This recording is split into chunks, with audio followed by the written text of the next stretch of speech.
Je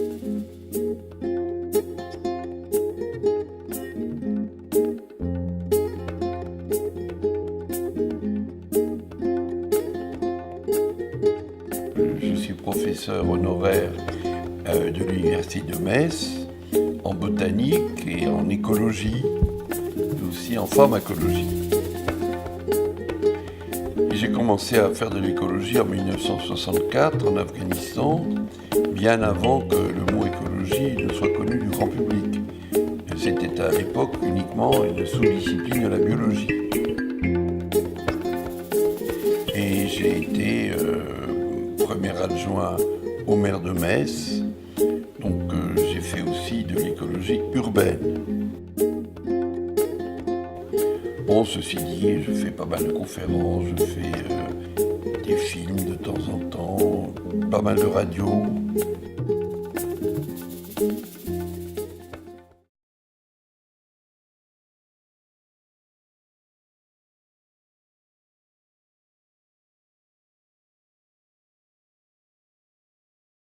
Alors, l'écologie, aujourd'hui trop souvent réduite à un concept purement intellectuel et salvateur pour les sociétés en crise. Comment vous redéfiniriez l'écologie ? Je dirais que c'est par excellence la science des interrelations. C'est que tout se tient, c'est qu'il y a une cohérence, qu'on perçoit de moins en moins dans le monde dans lequel on vit, parce qu'on se spécialise de plus en plus sur des domaines de plus en plus pointus.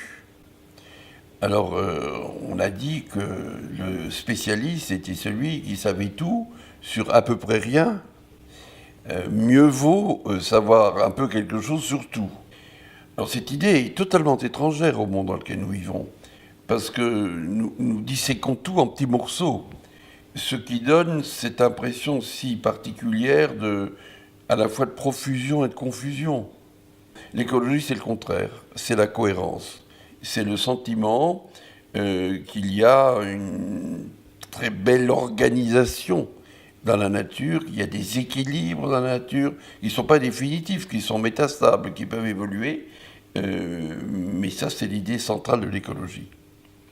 Peut-on aujourd'hui appréhender un nouveau rapport au vivant qui aujourd'hui était réservé à l'homme, comme par exemple le bien-être animal ? Oui, les Grecs étaient très centrés sur ce qu'ils ont baptisé la règle d'or. Ne fais pas aux autres ce que tu ne veux pas qu'ils te fassent à toi. Et ils avaient le sentiment que si tout le monde applique cette idée, on va trouver des solutions en commun, dans le respect des autres et dans le souci de s'ouvrir à leur point de vue. En réalité, c'est le code de la vie sociale. Si nous voulons vivre ensemble en paix, il faut que nous appliquions cette règle d'or. Mais on peut aussi dire que les autres, c'est pas seulement les humains. Ça peut être aussi les vivants et des animaux dont vous parlez. Pas seulement à les préserver quand on veut préserver la biodiversité, mais aussi pour les animaux de ferme. Dans l'écologie, il y a beaucoup de valeurs et il y a en particulier cette valeur de réussir une convivialité, non seulement entre tous les humains, entre eux, ceux qui seraient porteurs de paix, mais aussi entre tous les vivants. De quelle manière peut-on s'inspirer de la nature et de certains de ses modes de fonctionnement trop souvent méconnus, comme par exemple la collaboration ? Oui, alors c'est l'honneur de l'écologie d'avoir montré que la nature n'est pas seulement la loi de la jungle, la lutte pour la vie, la loi du plus fort, où la prédation serait la loi ultime. C'est que dans la nature, il y a beaucoup de coopération. Il n'y a pas seulement de la compétition. Il y a ces coopérations étroites qu'on appelle les symbioses, lorsque deux êtres vivent en commun, étroitement reliés et se rendant service mutuellement. Il y a ce qu'on appelle le mutualisme, ce qu'on appelle le commensalisme. Il y a aussi le fait que le plus fort n'est pas toujours celui qu'on croit. Ceux qu'on pense être les faibles parce qu'ils sont petits sont sans doute plus forts que les grands. Comparons les bactéries aux dinosaures. Donc l'idée que la nature peut nous offrir des modèles à méditer, c'est une idée intéressante. Et puis il y a une deuxième idée, c'est que dans la nature, il n'y a pas l'idée de croissance continue, qui est une idée propre à l'économie. L'économie nous amène à penser qu'il faut qu'il y ait une croissance perpétuelle, ce qui est impossible dans un monde dont les ressources sont limitées. Ce n'est pas du tout le cas dans la nature. Aucun arbre ne monte jusqu'au ciel, évidemment. La nature, c'est l'idée d'équilibre, c'est une autre idée. L'économie ne sait pas très bien se réguler, d'où le spectacle qu'on a actuellement avec cette effrayante crise économique. La nature s'est régulée. Quel risque voyez-vous entre, d'une part, une société actuelle de plus en plus intensive et presque hors sol, et les besoins humains plus profonds et plus intemporels ? Alors, nous avons sombré dans un matérialisme effroyable.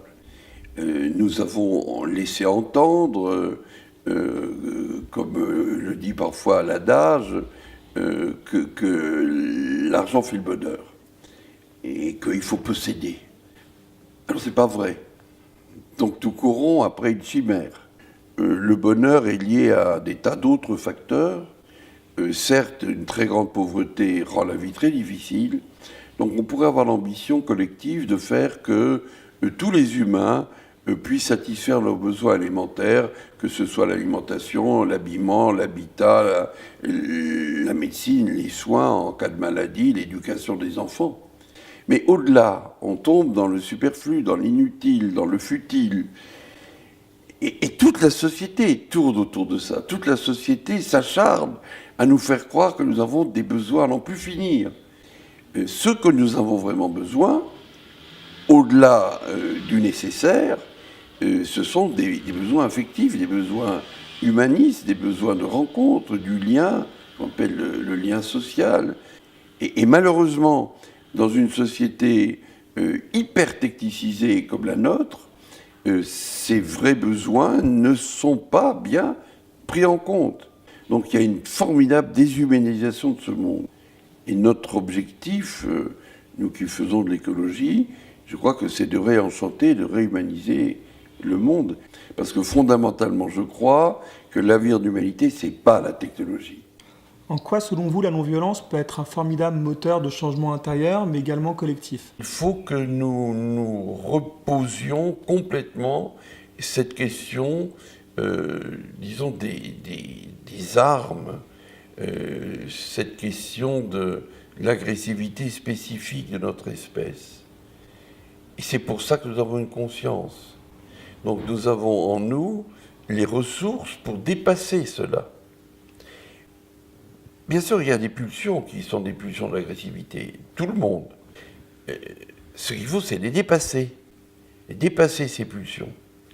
Alors, à partir du moment où on devient maître de son dedans, de son intériorité, mais ça demande un travail d'intériorisation, un travail sur soi-même, que la société ne nous pousse guère à faire. Mais si on fait tout ce travail d'intériorisation, on arrive petit à petit à se modifier. Gandhi disait « Sois en toi-même le changement que tu souhaites pour la société ». Et je pense que nous pouvons déboucher alors sur un avenir de paix. Et c'est un peu à ça que nous travaillons, je dois dire, dans cette maison en particulier. Merci.